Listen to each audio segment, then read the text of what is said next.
Hi everyone, so today we're going to make our whip soap base. This is what we use for our body polishes. This is our unicorn poop body polish, and then our whip soap as well. So this is our banana cream pie whip soap. It's super soft, light, fluffy. It really foams up really good too. It's easy to pipe with, it sets great, and it stores for about 2 years. So what we're going to do here is we have our measuring bowl with our scale, our distilled water, our whisk, our measuring cup, our glycerin, tetrasodium, SCI, cocoa betaine, and stearic acid. So that's everything that we're going to need to do this. We're going to go ahead and weigh out our water first.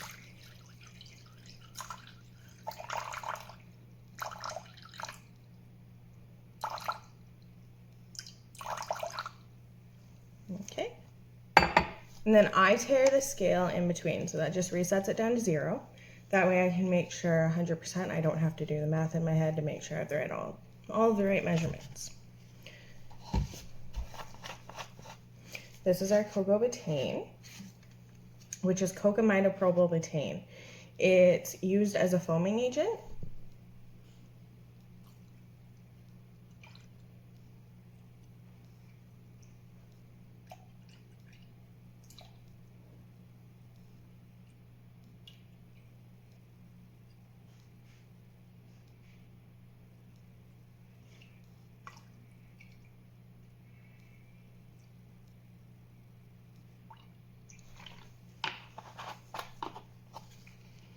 And then last to this, we're gonna add our glycerin. So this is just regular glycerin. You can use vegetable glycerin or this.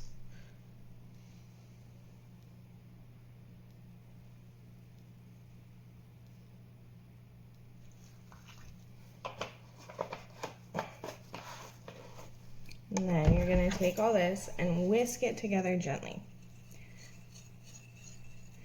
Because the glycerin has more of a gel texture, the cocoa betaine's watery. So you want to just mix it together, and you'll know it's fully mixed when the viscosity of it's all about the same.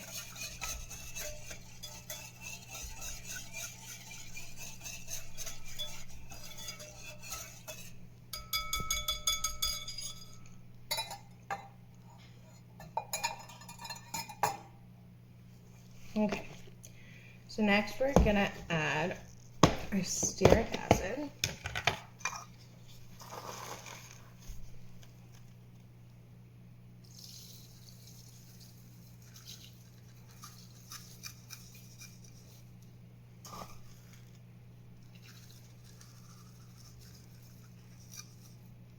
It's really important when you're doing this too. I know you guys see that I have a lot of measuring cups and stuff here. I'm literally just using the measuring cups as something to hold the ingredients. It's really, really important to weigh this stuff. Otherwise, your recipe, it's not going to turn out. You need the right weights. And that's best to do it with any kind of bath and body care. So if you're doing bath bombs, lotions, anything like that, you don't want to do like a 4-cup recipe. You need to weigh it out in grams. And grams is way more accurate than pounds and ounces. So I always recommend when you're formulating your recipe, do it in grams, because that way you're more likely to get it the same every time that you make it. And then lastly, we're going to use our SCI powder. So this is another foaming agent. This is one for more sensitive skin. So it's better for your skin than SLSA is, which is the coconut derived form. And it's better for your skin than SLS. SLS is a really harsh surfactant, and you'll find that in a lot of shampoos and stuff.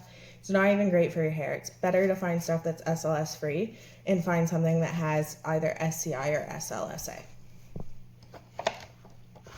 When you're using this, do not inhale it. It hurts. You breathe it in, and it burns your nose, it makes you sneeze, it makes you cough.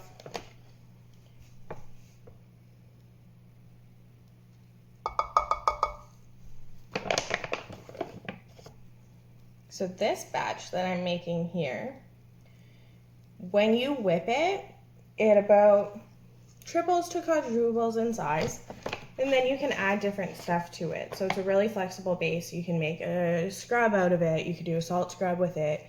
There's just so many different options. And for me, this batch will make 10 8-ounce, so 80 ounces, 80, yeah, 10 8-ounce jars of product. And that's if I just use it as whip soap. If I do it as a sugar scrub, I get about 11 8-ounce jars.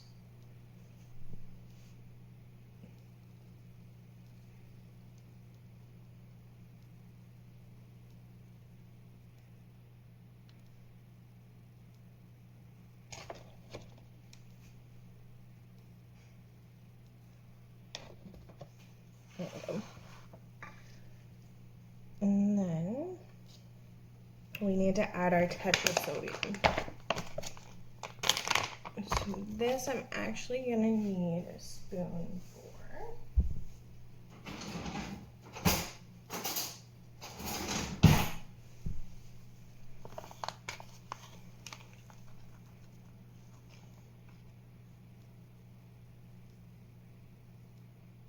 And this just helps, it helps it foam better when you have hard water.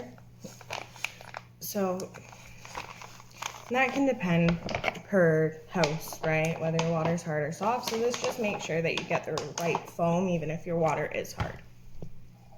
And you're gonna take the whisk again and you're gonna mix it in.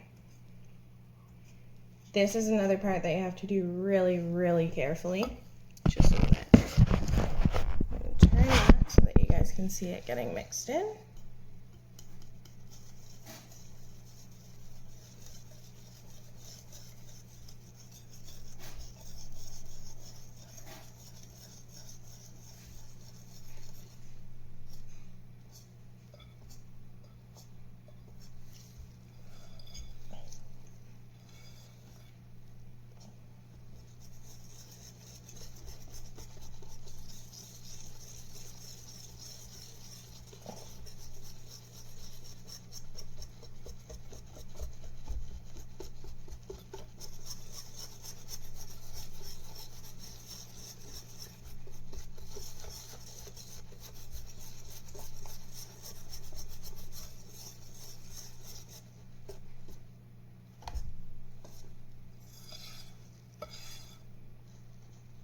Okay. Now that that's all mixed in, it's a fairly thick consistency, but still pretty watery. So you're gonna take this, and there's a reason I always do it in either a glass bowl or a metal bowl.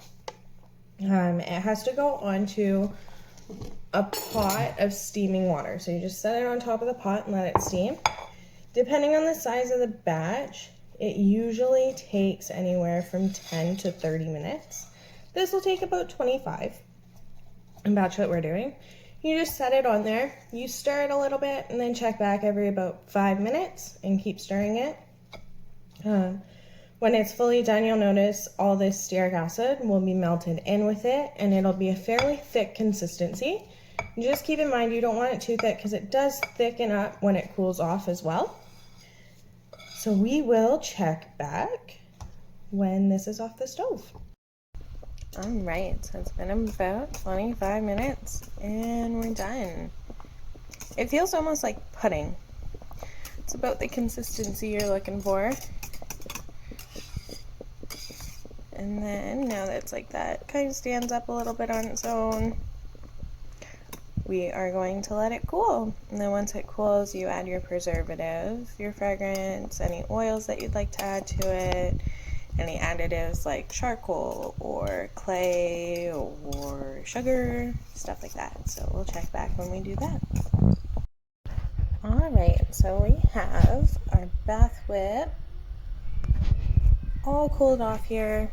It's super, super thick. So we're gonna take about, we're gonna say about a quarter of it. There's lots still on the sides. So that's a quarter of our bath whip, and that's a 6-quart bowl. So it's actually quite a bit. It's 257 grams of it. And then we're gonna take this here, this is our preservative. We have 258 grams there. So we're gonna use about 2 grams of preservative.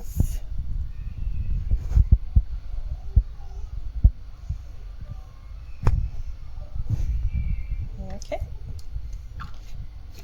And then I also have the fragrance here, but we're not gonna add that in just yet. And then at this point too, you can also add in any oils that you want to add in, or any kind of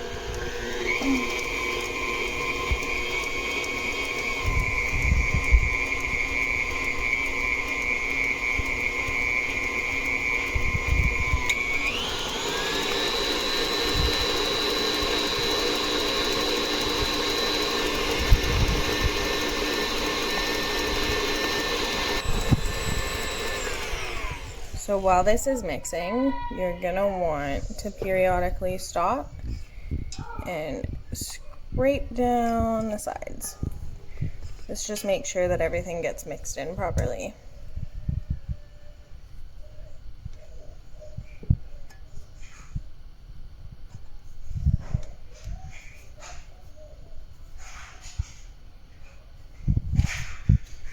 And then keep going.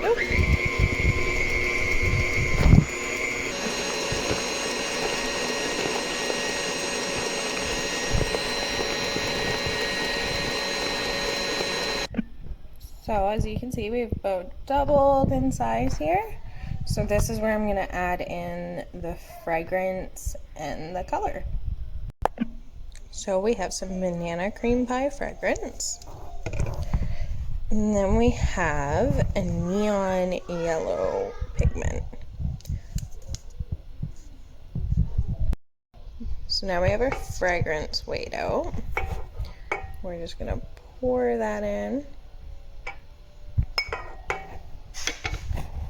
And then we have our dye here. So this is our neon yellow pigment. It's about 1/8 of a teaspoon. We're gonna see how that turns out. You can always add more, but you can never take away. So it's always better to start with a small amount and see how it goes.